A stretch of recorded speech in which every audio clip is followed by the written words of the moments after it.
दोस्तों मूवी की शुरुआत होती है चंबल के गांव से, जहां छत पर एक मनोज नाम का लड़का बैठा होता है।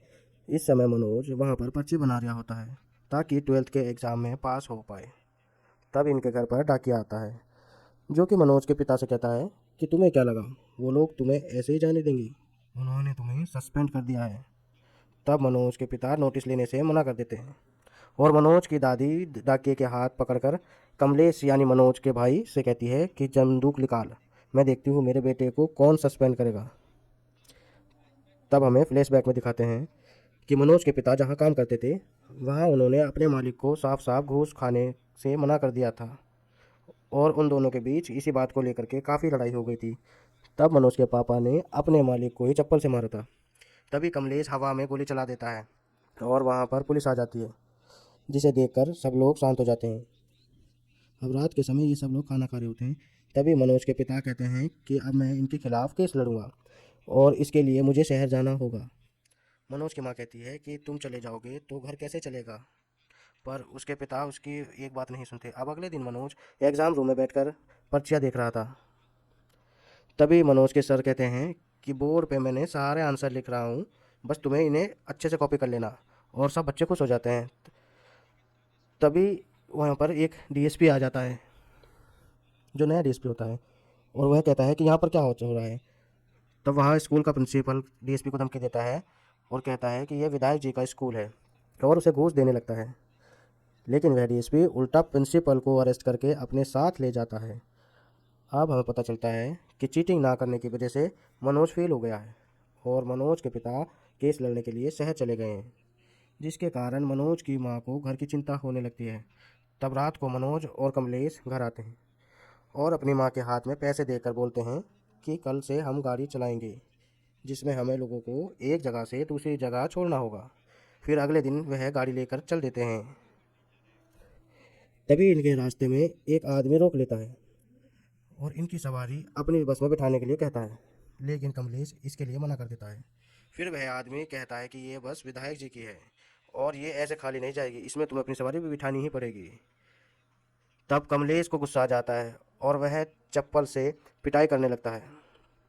फिर थोड़ी देर के बाद वहाँ पर पुलिस वाले आ जाते हैं और उन दोनों को अरेस्ट कर लेते हैं, क्योंकि उन्होंने विधायक के आदमी को मारा था, इसलिए विधायक ने उन्हें झूठे केस में फंसवा दिया। इसके बाद पुलिस वाले जेल में मारते हैं। तब एक पुलिस वाला इनके बाप को चोर कह देता है और इस पर मनोज को बहुत गुस्सा आ जाता है और उसको मारने की धमकी दे देता है। यह सुनकर पुलिस वाला मनोज को जेल से बाहर निकालता है और कहता है कि या तो आज तू मुझे मार दे या मैं फिर तेरे भाई को मार दूंगा। इसके बाद मनोज वहाँ से भागकर सीधा डीएसपी के घर चला जाता है, क्योंकि उसे मालूम था कि डीएसपी एक अच्छा इंसान है। वहाँ डीएसपी मनोज की सारी बातें सुनता है और वह तुरंत थाने पहुँच जाता है। वहाँ जाने के बाद वो कमलेश और मनोज को घर भेज देता है।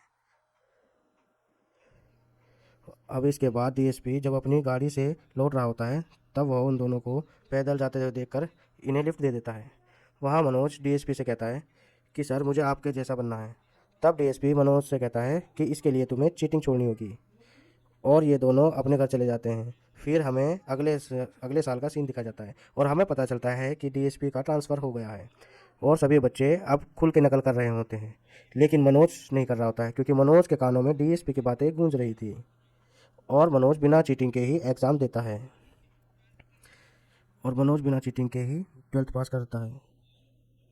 वह पढ़ता रहा और घर का खर्चा चलाने के लिए मनोज की माँ सारी गाय बेच देती है और अब मनोज ने ठान लिया था कि कैसे भी करके वह डीएसपी जरूर बनेगा। फिर जिस दिन मनोज ने बीए क्लियर किया, उस दिन मनोज की दादी ने अपने पास बुलाया और पेंशन के बचे हुए पैसे देकर कहा कि तू जा और अपना सपना पूरा कर और डीएसपी बनकर ही वापस आना। और मनोज अगले दिन ग्वालियर जाने के लिए बस में बैठ जाता है।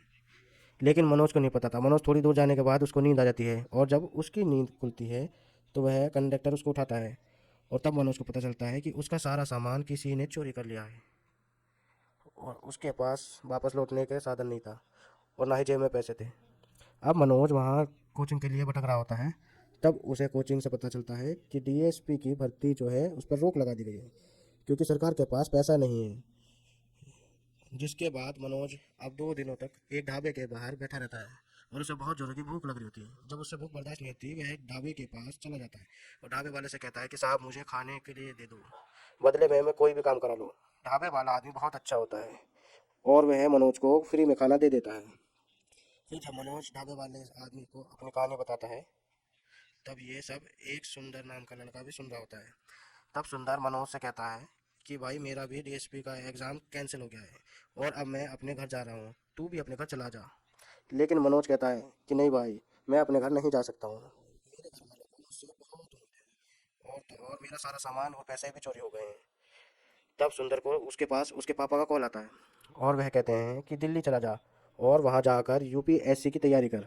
फिर सुंदर मनोज को कहता है कि मैं तो दिल्ली जा रहा हूँ आईपीएस बनने। तब मनोज कहता है ये आईपीएस क्या होता है, और सुंदर उस पर हंसते हुए कहता है कि तुझे आईपीएस का नहीं पता, आईपीएस जो है डीएसपी से भी बड़ा होता है। और यह सुनने के बाद मनोज कहता है कि मैं ये भी डीएसपी नहीं आईपीएस बनना है, और सुंदर भाई मुझे अपने साथ ले चलो, तुम जो कहोगे मैं वही सब कर लूँगा।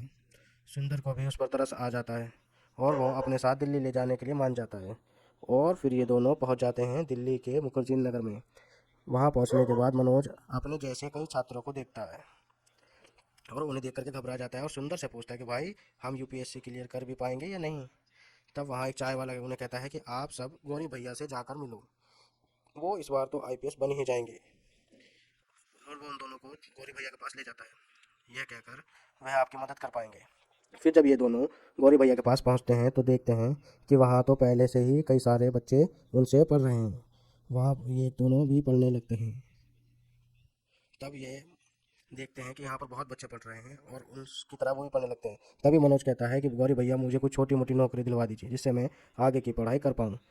तो गौरी भैया कहते हैं कि जब मैं भी यहाँ पढ़ने आया था तब मेरे पास भी 1 रुपया नहीं था, तब मैंने 3 साल तक झाड़ू पोछे का काम किया, क्या तू ये कर पाएगा। और मनोज कहता है कि मैं कोई सा भी काम कर लूँगा।